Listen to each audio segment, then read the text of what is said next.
Shalom pemirsa HCBN Indonesia dimanapun Anda berada. Senang sekali kita boleh bertemu kembali dalam acara pembacaan buku bersama Tuhan di waktu fajar. Melalui buku ini, dalam doa dan bimbingan daripadanya, kita dapat diyakinkan bahwa pada hari yang mulia ketika Yesus datang untuk menjemput miliknya, kita yang menunggu Tuhan akan disambut kehadiratnya dalam tangan yang terbuka. Dan bacaan kita pada saat ini berjudul Kita Harus Rindu untuk Mengenal Dia. Saya undang pemirsa di rumah untuk boleh sama-sama kita membuka Alkitab kita di dalam Hosea 6 ayat 6. Sebab aku menyukai kasih setia dan bukan korban sembelihan, dan menyukai pengenalan akan Tuhan lebih daripada korban-korban bakaran. Kita tidak punya waktu terbuang. Kita tidak tahu berapa lama lagi pintu kasihan akan ditutup. Paling lama kita mempunyai hanya masa kehidupan yang singkat sekarang ini. Kita tidak tahu berapa lama lagi anak panah kematian akan menusuk jantung kita. Kita tidak tahu berapa lama lagi dipanggil untuk meninggalkan dunia dengan segala keinginannya. Kekekalan terbentang di hadapan kita, tirai akan segera disingkapkan. Tetapi hanya beberapa tahun lagi, maka setiap orang yang terbilang bersama orang yang hidup, perintah itu akan diumumkan. Barang siapa yang berbuat jahat, biarlah ia terus berbuat jahat, dan barang siapa yang kudus, biarlah ia terus menguduskan diri.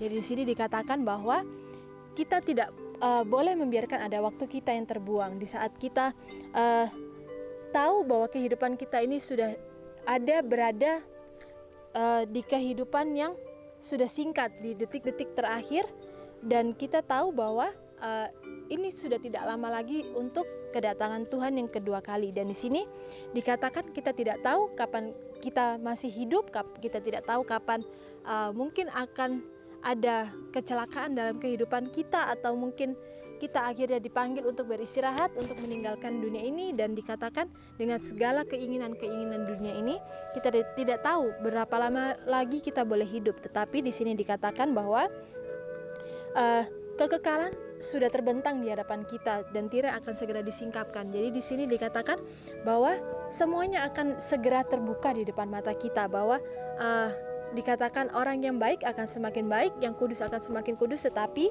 orang yang jahat akan semakin jahat. Jadi di sini dikatakan kita tidak boleh membiarkan ada waktu kita yang terbuang, supaya kita tidak didapati bahwa kita adalah orang-orang yang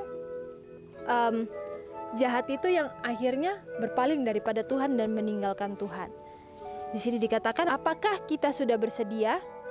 Apakah kita sudah berkenalan dengan Tuhan penguasa surga, pembuat hukum, dan dengan Yesus yang Ia utus ke dunia ini sebagai wakilnya? Setelah selesai tugas kita, kita dapat mengatakan bersama Yesus teladan kita, aku telah mempermuliakan engkau di bumi dengan jalan menyelesaikan pekerjaan yang engkau berikan kepadaku untuk melakukannya.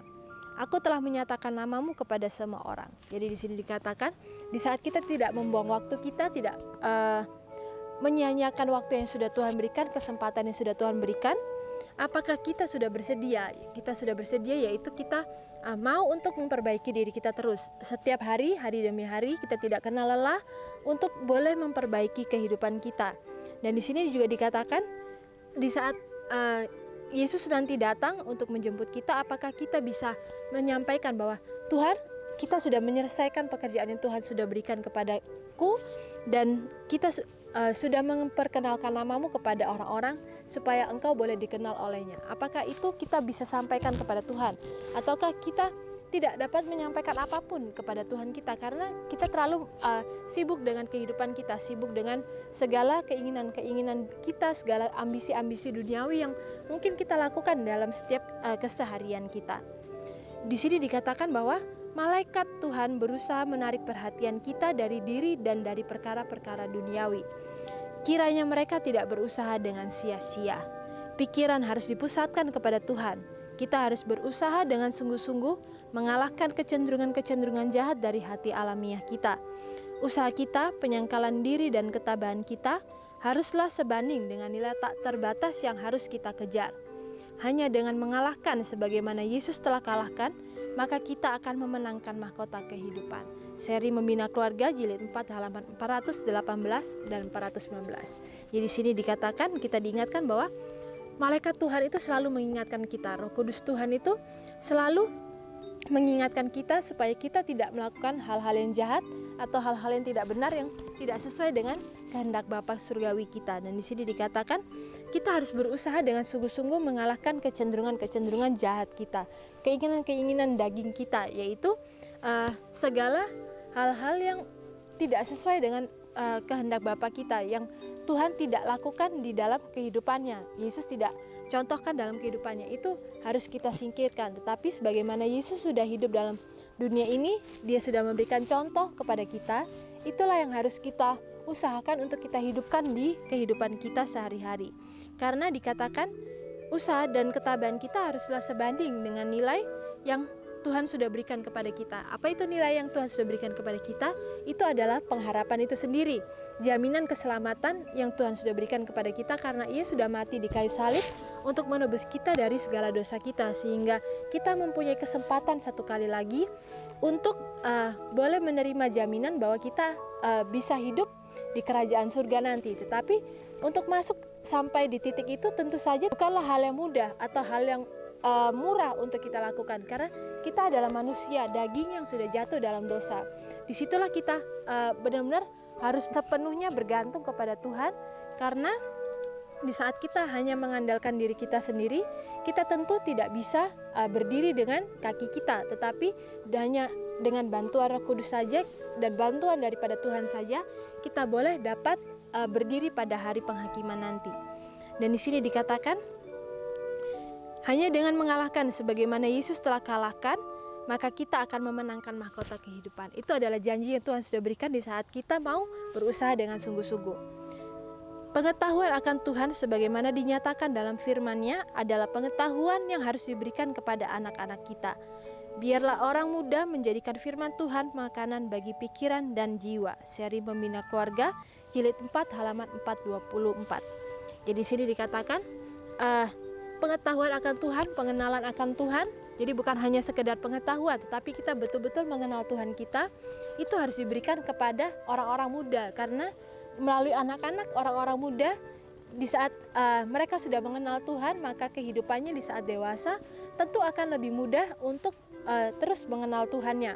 Dan di sini juga dikatakan bahwa di saat orang-orang muda itu menjadikan firman bagi makanan dan pikiran dan jiwa, kita akan betul-betul mengenal Tuhan kita, siapa Tuhan kita. Dan di sini kita juga diingatkan bahwa Tuhan tidak membiarkan kita untuk berjalan sendiri, tetapi Tuhan betul-betul mengerti bagaimana susahnya untuk menjadi hidup benar, karena Yesus sendiri sudah pernah menjalani kehidupan menjadi manusia yang seutuhnya 100% manusia.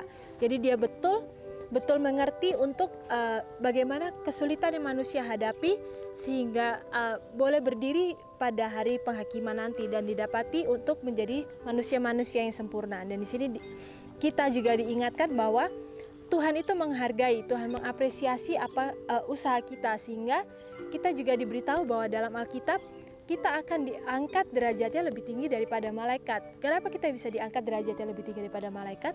Tentu saja karena malaikat tidak pernah jatuh ke dalam dosa. Mereka melihat bagaimana akibat-akibat daripada dosa, tetapi mereka tidak merasakan bagaimana sulitnya untuk melepaskan diri dari kejahatan ataupun kedagingan yang sudah lekat dalam kehidupan kita. Dan melalui bacaan-bacaan ini, biarlah ini boleh menjadikan motivasi bagi kehidupan kita, untuk kita boleh menghidupkan kehidupan Tuhan kita itu di dalam kehidupan kita, karena itu bukan sesuatu hal yang mustahil di dalam Tuhan, karena kita boleh meminta bantuan daripada Roh Kudus, daripada Bapa kita, untuk memampukan kita sehingga kita bisa melewati hari-hari kita itu dengan kasih karunia Tuhan.